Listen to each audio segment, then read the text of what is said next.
Let us pray in the name of the Father, and of the Son, and of the Holy Spirit. Amen.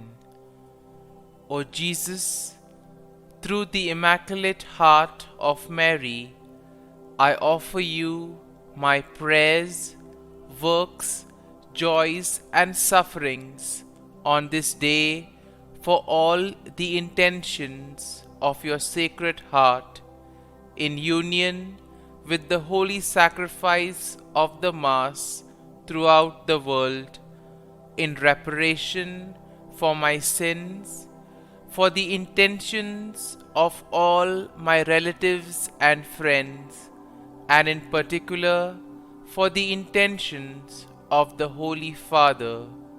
Amen. Let us pray for the intentions of the Holy Father for the month of December. For persons with disabilities, we pray that people living with disabilities may be at the center of attention in society, and that institutions may offer inclusive programs which value their active participation. Our Father, who art in heaven, hallowed be thy name. Thy kingdom come, thy will be done, on earth as it is in heaven. Give us this day our daily bread, and forgive us our trespasses, as we forgive those who trespass against us. And lead us not into temptation, but deliver us from evil. Amen. Hail Mary, full of grace, the Lord is with you. Blessed are you amongst women, and blessed is the fruit of thy womb, Jesus. Holy Mary, Mother of God, pray for us sinners, now and at the hour of our death. Amen. Glory be to the Father, and to the Son, and to the Holy Spirit, as it was in the beginning, is now, and ever shall be, world without end. Amen. My dear friends, as we enter in the presence of the Lord, as we begin this new day, let us take a few moments to thank the Lord for all that He has done for us. We see that right from the time of our birth till now, there have been many instances or events where the Lord has worked wonders in our lives. He has guided us, He has protected us, He has shown us the way, helped us to overcome challenges and difficulties. And in this way, we can identify Him guiding us all through our lives. But there are occasions wherein we find it difficult to recognize His presence among us. We find it difficult to identify the blessings and the graces. And here we see that it is in these occasions that we need to specially ask the Lord to give us the grace that we may be able to identify those graces, those blessings in our lives. And therefore we see that the first thing to do is to be grateful to the Lord for all that He has done. And therefore, as we begin today's morning prayer, let us begin on this note of gratitude. Let us ask the Lord to help us identify His presence in our lives. And therefore, let us begin by thanking the Lord for all the things that He has done for us. Lord, we thank You for the gift of life. We thank You for giving us talents, opportunities, and various gifts that enable us to become better persons, and also that enable us to reach out to others and make a difference in the lives of others. Lord, we also want to thank You for the gift of our family members, friends, relatives, near and dear ones, and all those who play a very important role in our lives. We see that it is these people who have been instrumental in making us who we are. They are the ones who have devoted their time, energy, and effort. And as a result of it, they have molded us and they have made us better individuals. So today, Lord, in a very special way, we ask you to bless all their endeavors and give them all the graces that they may require in life. We also thank you, Lord, for giving us the gift of this day, a day that would help us in many ways to appreciate the good things that you have done for us, a day wherein we may complete some thing that was left behind, or a day that may present to us various challenges. Whatever be the situation, Lord, we ask you to be with us and guide us.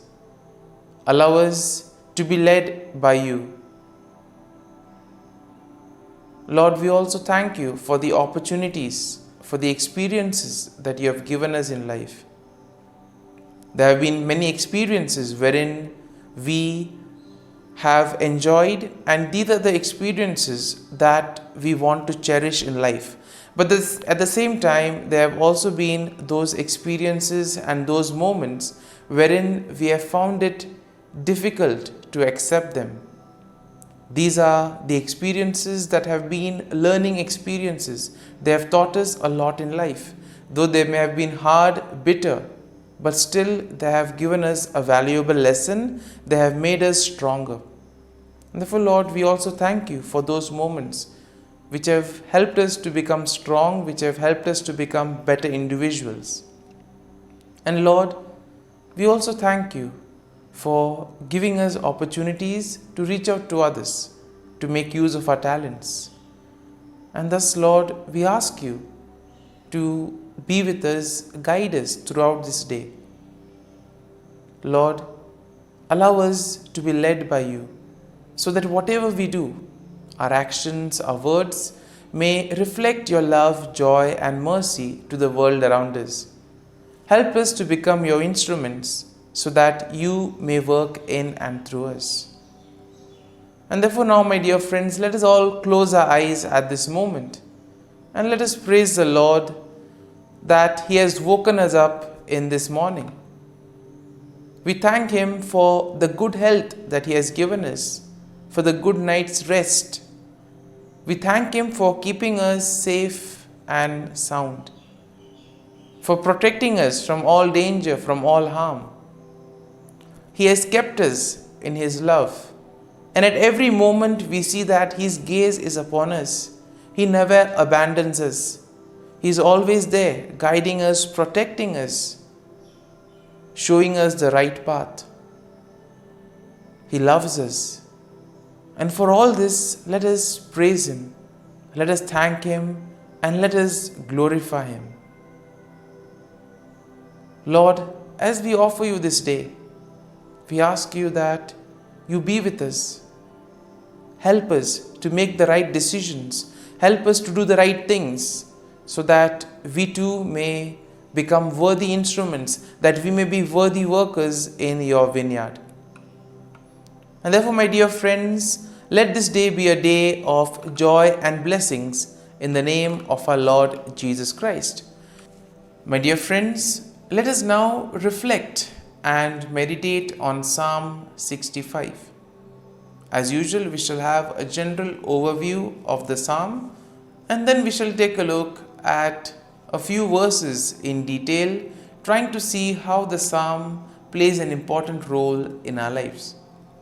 And therefore we see that Psalm 65 is in a way a psalm of praise that is attributed to David. It is a beautiful hymn that celebrates God's goodness and provision in the natural world. It also shows how God cares for His people. Now the psalm can be divided into three main sections. The first is an exaltation of God's character and praise for His acts. And that is something that we'll find in verses 1 to 4. Then in verses 5 to 8, we have the recognition of God's power and control over creation. And then in the final section, from verses 9 to 13, we have gratitude for God's provision and blessings and a declaration of the psalmist's response in worship. And therefore we see that this psalm in a way will motivate us to express our faith and trust in the Lord. Psalm 65 in a way is a profound expression of praise and gratitude for God's goodness and provision. It celebrates God's character and acknowledges His control over creation. In a way, we are all invited to give thanks to the Lord for the abundant blessings, for all the graces and gifts that He has showered on us. The psalm invites us to recognize God's handiwork in the natural world. It calls us to see God in creation, see God in the things around us, and therefore to respond with joyful worship and gratitude. And therefore something, when we look at creation, when we look at the things around us, can we thank the Lord for those things? Can we thank the Lord for the beautiful nature around us? And therefore we see that Psalm 65 will be a reminder that God is indeed the source of all blessings. And therefore it is our duty and our salvation to praise Him and give Him thanks. And now, having seen the general overview of the psalm, let us go and look at a few verses in detail. Now verses 1 to 4 go like this. Praise is awaiting you, O God, in Zion, and to you the vow shall be performed. O you who hear prayer, to you all flesh will come. Iniquities prevail against me, as for our transgressions. You will provide atonement for them. Blessed is the man you chose and caused to approach you, that he may dwell in your courts. Now the psalm begins with a declaration of praise and recognition of God's presence in Zion. And in this way, the psalmist acknowledges that all flesh will come before God with all their prayers. That means all individuals, all people will go to the Lord with their prayers, and the Lord will welcome them. He will willingly listen to all that they have to tell Him. And therefore this is a good reminder for us that when we find ourselves in difficult moments, we can approach the Lord, we can speak to Him, and He will be there to listen to all our prayers, to all our feelings, all our sentiments. And here we see that there is also an acknowledgement in this first part of the psalm of personal sins and the assurance of God's atonement. The Lord will forgive us, He will cleanse us of all our sins. And therefore we see that the psalmist here declares the blessedness of those chosen by God, who are allowed to dwell in His presence, and those who are allowed to experience His satisfaction and goodness. And thus we move to verses 5 and 8, which go like this.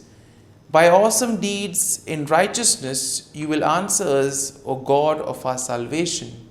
You who are the confidence of all the ends of the earth and of the far off seas, who established the mountains by His strength, being clothed with power, who stills the noise of the seas, the noise of their waves, and the tumult of the people. In this section, we see that the psalmist praises God for His power and control over creation. The psalmist recognizes that God is indeed the source of salvation, and therefore all of us need to place our confidence in the Lord. Place our faith and trust in Him that He will guide us, He will protect us. And therefore the psalmist is very happy. He marvels at the ability of God to establish mountain, to still the raging waters, and to cause many things in creation. He is also amazed that the Lord is able to calm down various tumults among the nations. And therefore, let us pray for peace at the same time. There are many parts of the world where Peace is the need of the hour. People fighting over one another, nations fighting with each other, people being affected, suffering. And therefore, let us at this moment place all these events at the feet of the Lord. Because this part of the psalm tells us that even those in the farthest corners of the earth are in awe of God's sign. Therefore, nothing is impossible for God. Therefore, we need to go to Him with all our difficulties. And finally, we see that in verses 9 to 13, go like this: You visit the earth and water it, you greatly enrich it. The river of God is full of water. You provide their grain, for so you have prepared it.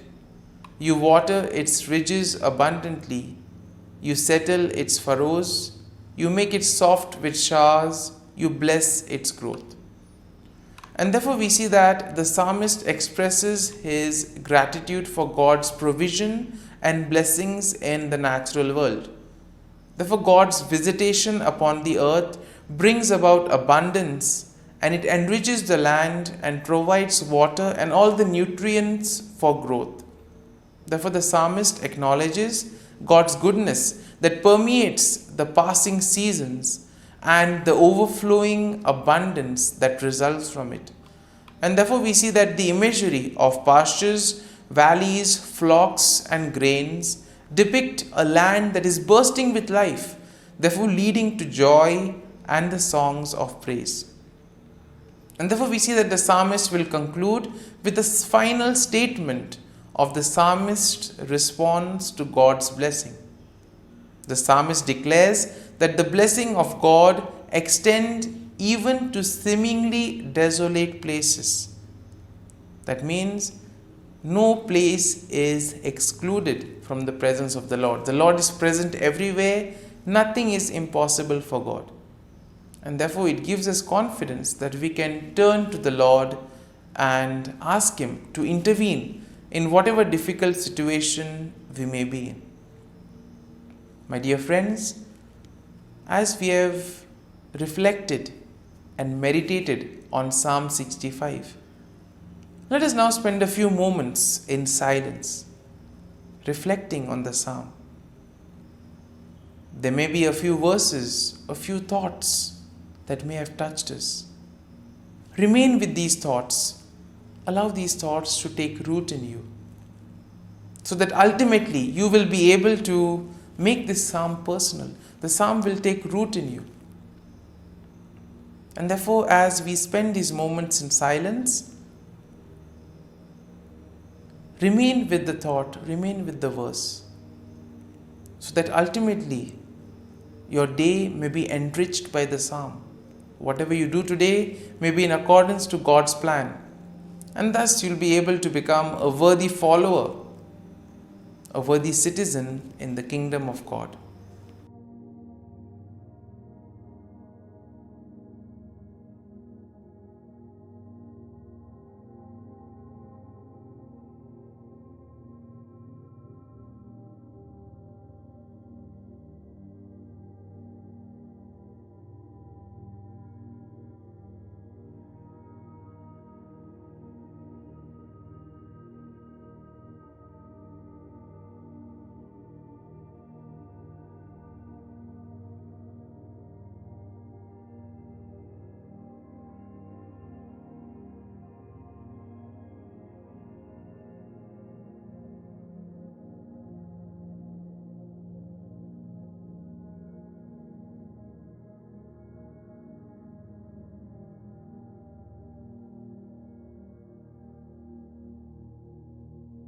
Prayer to Saint Michael the Archangel for protection. Saint Michael the Archangel, defend us in battle. Be our defense against the wickedness and snares of the devil. May God rebuke him, we humbly pray. And do thou, O Prince of the heavenly hosts, by the power of God, thrust into hell Satan and all the evil spirits who prowl about the world, seeking the ruin of souls. Amen. Act of Adoration. O Sacrament most holy, O Sacrament divine, all praise and all thanksgiving be every moment thine. Saint Gertrude, prayer for souls in purgatory. Eternal Father, I offer Thee the most precious blood of Thy divine Son, Jesus, in union with the masses said throughout the world today, for all the holy souls in purgatory, for sinners everywhere, for sinners in the universal church, those in my own home and within my family. Amen. May the divine assistance remain always with us, and may the souls of the faithful departed through the mercy of God rest in peace. Amen.